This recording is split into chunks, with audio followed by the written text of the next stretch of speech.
Enjoying the $5,000 a month, Mom, my son Daniel said, smiling as he wrapped his arms around me in the middle of his perfectly decorated living room, his voice warm enough for everyone nearby to hear, just loud enough to turn a few heads and draw a few curious glances, and for a moment, I thought I had misheard him, because the words didn't make sense. Not in my world. Not in the quiet little apartment where I counted every dollar and stretched every meal, but the way he pulled back and looked at me, expectant, almost proud, told me he meant every word, and suddenly the room felt too bright, too loud, filled with laughter that didn't belong to me, and I realized everyone around us seemed to understand something I didn't, something I should have known, and I just stood there holding my paper plate, forcing a small smile like I always did, because I had learned long ago that dignity sometimes meant saying nothing at all, even when everything inside you went still, and I nodded slightly, as if I understood, as if I had been receiving that money, as if I was the mother he believed I was, the one who was taken care of, the one who didn't have to choose between paying for medication or turning the heat up past 60 degrees in the winter, the one who didn't wait for discount days at the grocery store or reuse tea bags to make them last a little longer. But I wasn't that woman. And standing there in a room full of people who believed I was, I felt something shift quietly inside me, something cold and steady, because Daniel wasn't a careless man, not with money, not with details, and if he believed he had been sending me $5,000 every month, then somewhere along the way, something had gone very wrong, and I didn't need to look far to feel it, because when I finally lifted my eyes from my plate and glanced across the room, I saw Victoria standing near the fireplace, her posture perfect, as always, her smile just a fraction too tight, and when our eyes met, she looked away a little too quickly, and that was all it took, not a confession, not a word, just a moment, a flicker, the kind you only notice when you've spent years watching, quietly, learning to read what people don't say, and in that instant, I understood something I couldn't yet prove, something I couldn't yet explain, but it settled into my chest with a weight that felt undeniable. Because for the past 2 years, I had been living carefully, telling myself I didn't want to burden my son, telling myself he was busy building his life, that success came with distance, that love didn't always look the same as it used to, and I had accepted that, accepted the shorter phone calls, the missed holidays, the way conversations always seemed to end just a little too soon, because I believed in him, believed in the boy I had raised, the one who used to promise he would always take care of me. And now here he was, standing in front of me, believing he already had, and the gap between what he believed and what I had lived through stretched out like something vast and invisible, something that couldn't be explained away by a simple mistake. And as the music played, and glasses clinked and people continued celebrating around us, I felt myself stepping back, not physically, but somewhere deeper, somewhere quieter, because I knew I wouldn't ask him about it. Not tonight, not here, not in front of everyone, because whatever the truth was, it deserved more than confusion and embarrassment, it deserved clarity, and I needed to find it myself, piece by piece, without anyone knowing, without giving anything away, because if there was one thing I had learned after 70 years of life, it was that the truth has a way of revealing itself to those who are patient enough to look, and I intended to look very carefully. I did not say anything else that night, not to Daniel, not to anyone. And when I finally stepped out into the cold December air, the noise of the party still echoing faintly behind me, it felt like I was leaving behind a version of myself that no longer made sense. Because for the past 2 years, my life had been built around careful choices, quiet adjustments, and small sacrifices that I had convinced myself were simply part of getting older, part of not wanting to be a burden, part of respecting the life my son had worked so hard to build. And I had accepted it all without question, even when it meant wrapping myself in an extra blanket instead of turning up the heat, even when it meant standing in the grocery store with a calculator in my hand, putting things back one by one until the total matched what I could afford, even when it meant cutting my pills in half some mornings because I wanted them to last just a little longer, and I never once complained, not because it did not matter, but because I believed Daniel did not know, because I believed that if he did, he would have done something. He would have stepped in, the way he used to when he was younger, when he would insist on fixing things, solving problems, making sure I was okay.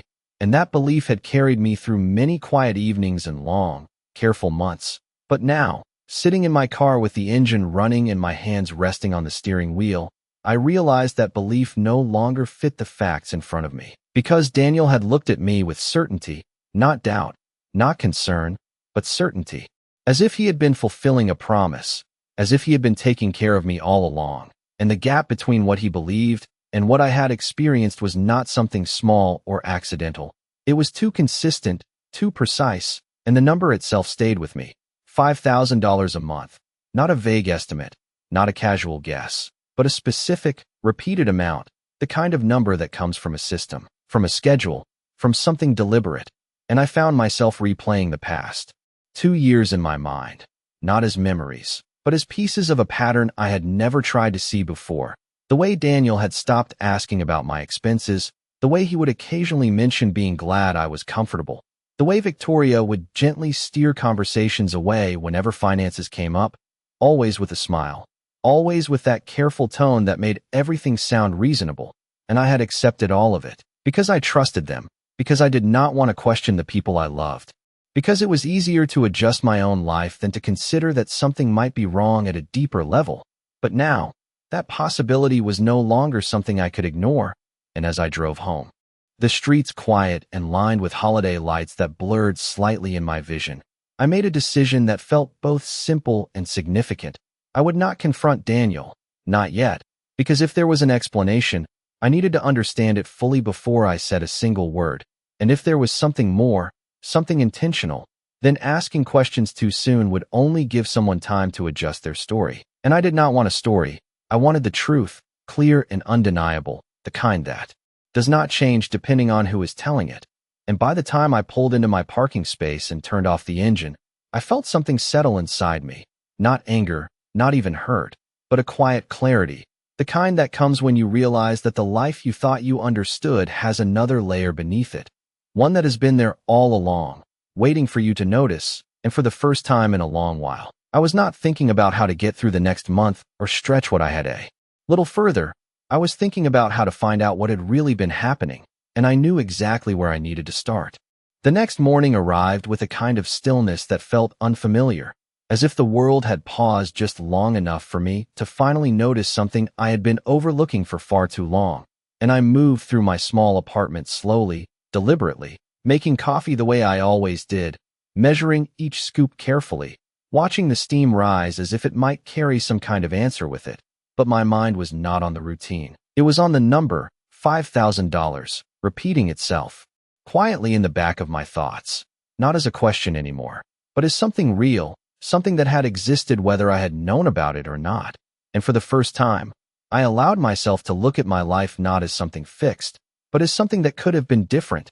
Because if that money had truly been sent to me, month after month, then the past 2 years would not have looked the way they did. I would not have stood in that pharmacy debating which prescription I could delay. I would not have turned down the thermostat and layered sweaters instead.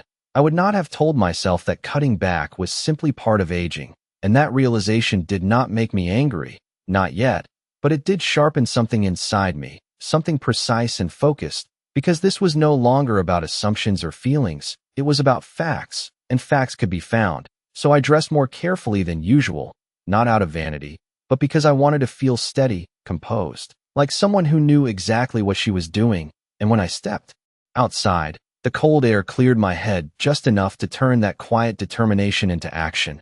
The bank was only a 15-minute drive from my apartment, a place I had visited countless times over the years, always for small things, small withdrawals, small deposits. Never anything that felt complicated or urgent. But as I walked through those familiar glass doors that morning, everything felt slightly different, as if I was seeing the place through a new lens, one where details mattered, where numbers carried weight, where the truth was not hidden but simply waiting to be uncovered by the right questions. And I took a seat across from the representative, a young woman with a calm voice and kind eyes, and I explained that I wanted to review my account history, all of it, not just the recent transactions, but everything connected to my name. And there was a brief moment where she hesitated, perhaps surprised by the request, but she nodded and began typing, her fingers moving quickly across the keyboard, and I watched the screen reflect faintly in her glasses, lines of information appearing that I could not yet see. and I sat there with my hands folded neatly in my lap, my posture straight, my expression neutral, because I had learned that sometimes the most important moments are not the ones where you speak, but the ones where you wait. And after a few minutes, she leaned slightly closer to her screen, her brow tightening just enough to signal that she had found something unexpected, and that was when I felt it, not a rush of emotion, but a quiet shift, the kind that tells you that you are standing on the edge of something significant. And when she finally looked up at me, her tone still polite, but now carrying a hint of uncertainty, she asked me a simple question, one that seemed routine on the surface, but carried a weight I could not ignore. She asked, "Mrs. Collins, have you recently updated your banking information or authorized someone else to manage your account details?" And for a brief second, I considered the past, searching for any moment where that might have been true, any visit, any signature, any conversation that could explain what she was seeing. But there was nothing, no memory that matched, no explanation that made sense. And so I shook my head slowly and answered just as simply, "No, I have not." And the silence that followed was not loud, but it was heavy, because in that silence, something became clear without needing to be said directly. Something had been changed, something had been handled, and it had not been done by me. And as the young woman turned her screen slightly toward me, preparing to show me what she had found, I knew that whatever I was about to see would not just answer my question, it would change everything I thought I understood about the past 2 years of my life.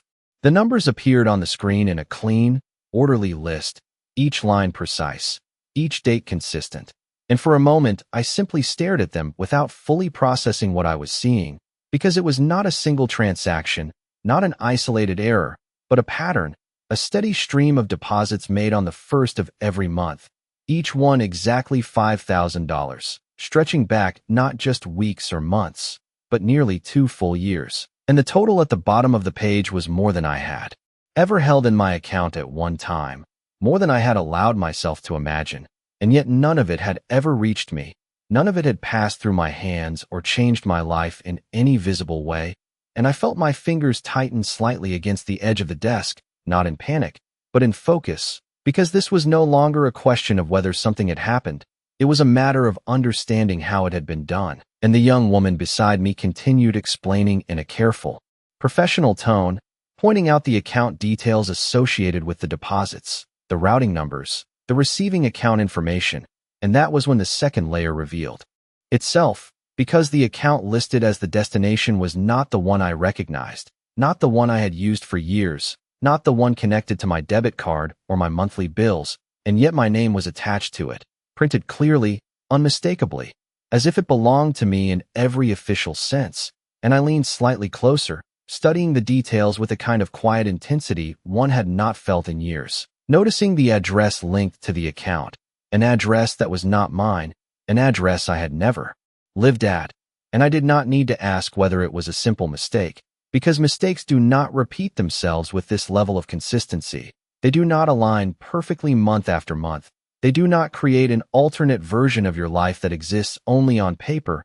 And the representative paused, giving me space to absorb what I was seeing. And then she said something that settled everything into place with a clarity that was almost unsettling in its simplicity.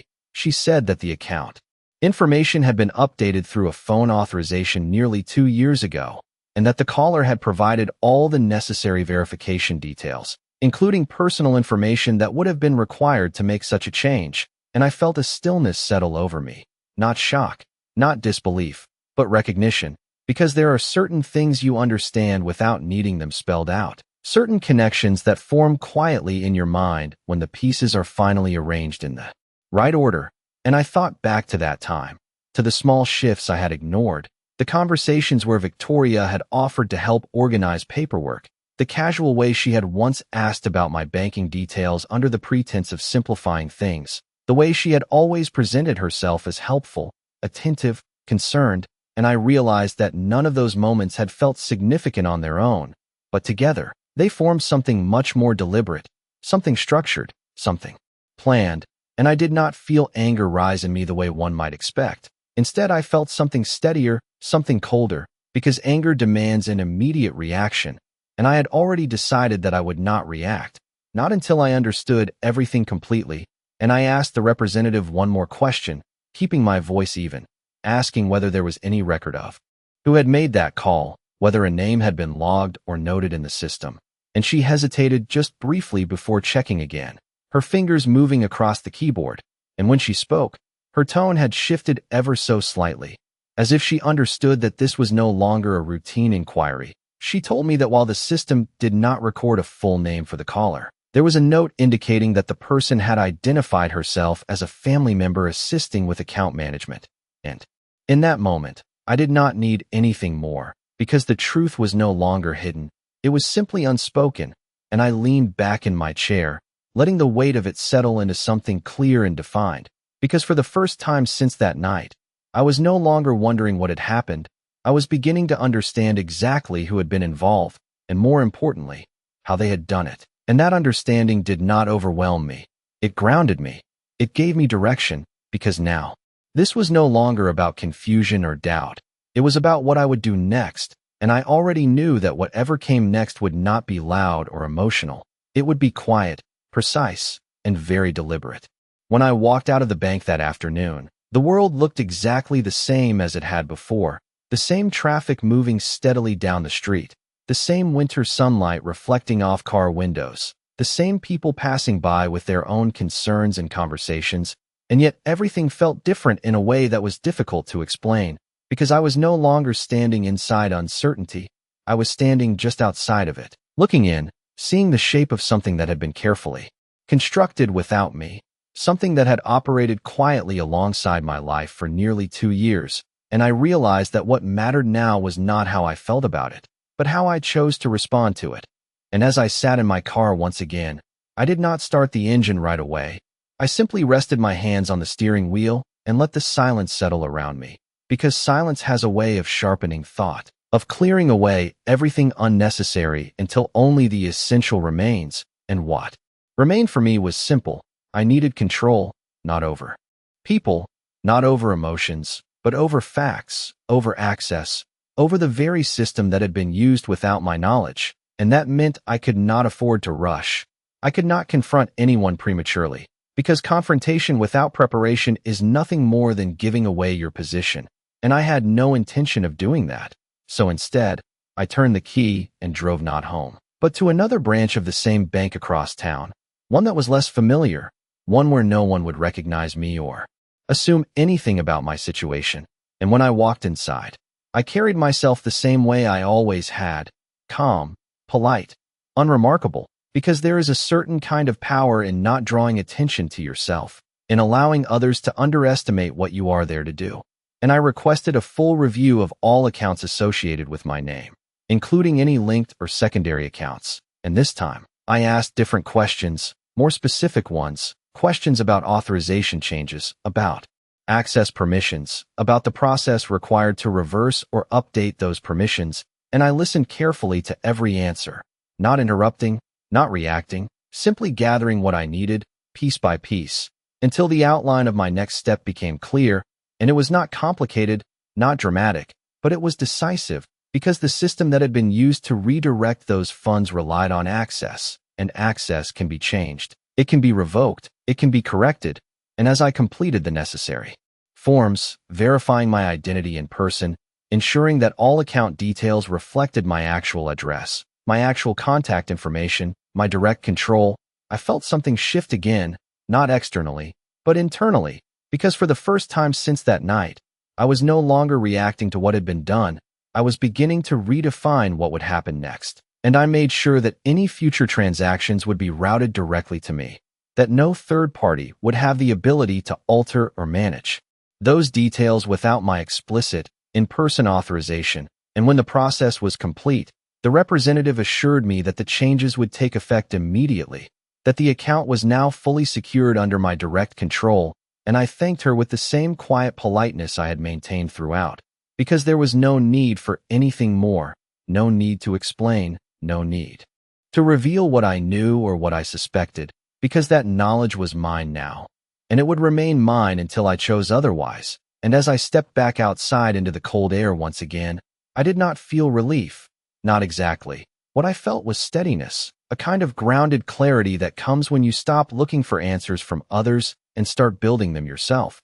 And I knew that this was only the beginning, because while I had taken back control of what was mine, there was still one thing left to understand completely, not just how it had been done, but how it would unfold once the flow of money changed. Because patterns reveal themselves most clearly when they are interrupted, and I intended to watch very closely when that interruption finally reached the people who had been relying on it. The change did not announce itself right away, and that was exactly what I expected, because systems do not react instantly, and people who rely on them often take a moment to notice when something has shifted beneath their feet. So I returned to my routine as if nothing had happened, waking up at the same hour, preparing my meals the same way, moving through my days with the same quiet rhythm I had built over the past 2 years. But beneath that routine, I was paying attention in a way I never had before, watching for small disruptions, subtle signs that something somewhere was no longer aligning the way it used to. And it was not until the first of the next month that the pattern revealed its first crack, because that morning, as I sat at my kitchen table with my coffee, I logged into my account with a sense of calm anticipation, not excitement, not anxiety. Just a steady awareness of what should be there if everything I had set in motion had worked. And when the screen loaded, the number appeared exactly where it should have been, $5,000, deposited in full, under my control, visible, undeniable. And for a moment, I simply looked at it, not because I needed to confirm it, but because seeing it there marked a clear line between what had been happening and what would happen next, and I did not rush to spend it or move it or do anything dramatic. I simply let it sit, because its presence alone was enough to change the balance of the situation. And then I waited, because the money arriving to me was only one part of the equation. The other part was what would happen when it did not arrive where it had been going before, and that reaction did not take long. By the second day, my phone rang in the early afternoon, and when I saw Daniel's name on the screen, I already knew that something had shifted on his side, not because he would notice the absence immediately, but because someone else would, and that someone would have reason to bring it to his attention. And I answered the call the way I always did, calmly, warmly, as if nothing at all had changed, and his voice, while still familiar, carried a slight tension beneath it, a kind of confusion that had not yet formed into a clear question. And he asked me how I was, made a brief comment about work, about being busy, and then, almost casually, he mentioned that there seemed to be some kind of issue with a recurring payment, something about a transfer not going through the way it usually did. And I listened without interrupting, letting him explain what little he knew. And when he paused, waiting for my response, I kept my answer simple, telling him that I had not noticed anything unusual on my end, which was true in the most precise sense, because what was unusual before had now been corrected. And there was a brief silence on the line, not long enough to be uncomfortable, but long enough to signal that he was processing something, trying to reconcile what he believed should be happening with what he was now being told. And I could almost hear the shift in his thinking, the moment where uncertainty begins to take shape. And he said he would look into it, that it was probably just a minor error, something technical, something that could be resolved easily. And I agreed with him in the same calm tone, because there was no need to challenge that assumption yet, no need to introduce any new information before he had a chance to see the situation more clearly himself. And after we ended the call, I set my phone down and returned to my coffee, which had gone slightly cold. But I did not mind, because what mattered was not the temperature of the coffee or the small details of the day. What mattered was that the pattern had been interrupted, and the interruption had already begun to ripple outward, reaching the people who had depended on it. And I knew that this was only the beginning, because when something that has been running quietly for a long time suddenly stops, it does not stay unnoticed for long. And I intended to remain exactly where I was, steady, observant, and silent, as everything else began to adjust around me. The second call came 2 days later, but this time it was not Daniel, and I knew who it would be before I even looked at the screen, because there are certain patterns you begin to recognize once you start paying attention, certain sequences that follow naturally when something controlled begins to slip out of someone's hands. And when I saw Victoria's name appear, I let it ring once, then twice, not out of hesitation, but out of intention, because timing matters, even in small things. And when I finally answered, her voice was polite, composed, but there was something underneath it, something tight and carefully contained, the kind of tension that does not belong to someone who is simply making conversation. And she asked how I had been, made a brief comment about the holidays, about how busy everything had been, and I responded in the same measured tone, giving nothing more than what was asked, because I had no interest in filling the silence for her. And after a moment, she shifted, not abruptly, but just enough to bring the real reason for her call into the open. She mentioned that there seemed to be an issue with one of Daniel's financial arrangements, something about a transfer that had not processed correctly, and she spoke as if it were a shared concern, as if it were something we would naturally discuss together. But I simply listened, letting her explain what she could without revealing what she did not yet know. And when she paused, waiting for me to respond, I kept my voice calm and steady, telling her that I had recently updated my banking information to ensure everything was accurate and secure, and I let that sentence sit between us, not adding anything more, not explaining further, because sometimes the absence of detail is more revealing than any explanation. And there was a brief silence on her end, longer than before, long enough for me to understand that she was recalculating, adjusting her understanding of the situation in real time. And when she spoke again, her tone had changed just slightly, still polite, but now more careful, more precise, as if each word needed to be chosen with intention. And she asked whether I had made any other changes, whether there was anything else Daniel should be aware of, and I answered simply, saying that everything connected to my accounts was now under my direct management, and that I preferred to handle my own financial matters moving forward, and I did not need to raise my voice or emphasize the statement, because its meaning was already clear. And again, there was that silence, that space where understanding begins to form without being spoken aloud. And she responded with a brief acknowledgement, something neutral, something that did not commit to any position. And then she ended the call shortly after, as if there was nothing more to say. And as I set my phone down, I did not feel a sense of victory or confrontation, because this had never been about winning. It had been about clarity, about restoring something that had been quietly taken and placing it back where it belonged. And I knew that this conversation, as simple as it had been, marked a turning point, not because anything dramatic had occurred, but because the balance had shifted in a way that could no longer be ignored. Because now, both Daniel and Victoria were aware that something had changed, even if they did not yet fully understand the extent of it. And that awareness would lead to questions, to conversations, to moments where assumptions would no longer hold. And I remained where I had always been, steady, composed, and patient, because whatever came next would not require force or argument. It would unfold on its own, guided by the simple fact that the truth, once uncovered, has a way of making everything else rearrange itself around it. By the end of that week, the quiet tension had begun to take shape in ways that were impossible to ignore, not through dramatic confrontations or raised voices, but through small shifts that revealed themselves in the spaces between words, in the timing of calls, in the pauses that lasted just a little longer than they used to. And it was Daniel who reached out again, this time asking if we could meet in person, suggesting a simple lunch at a place we had gone to many times before, a familiar setting that carried the comfort of routine. And I agreed without hesitation, because I had been expecting this moment, not as something to prepare for, but as something to observe. And when I arrived, I saw him already seated, his posture slightly forward, his expression thoughtful in a way that told me he had been trying to piece something together. And when I sat down across from him, he smiled, but it was not the same easy smile from before.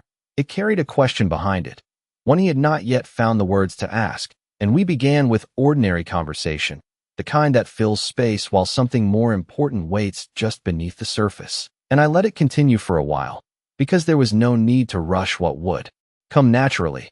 And eventually, he set his fork down and looked at me more directly, his voice quieter now, more focused. And he said that he had been reviewing his financial records, that he had confirmed the monthly transfers had been set up exactly as he remembered, that everything on his side showed consistency. And yet, somehow, the funds had not been reaching me. And he paused there, as if expecting me to fill in the missing piece. But I did not.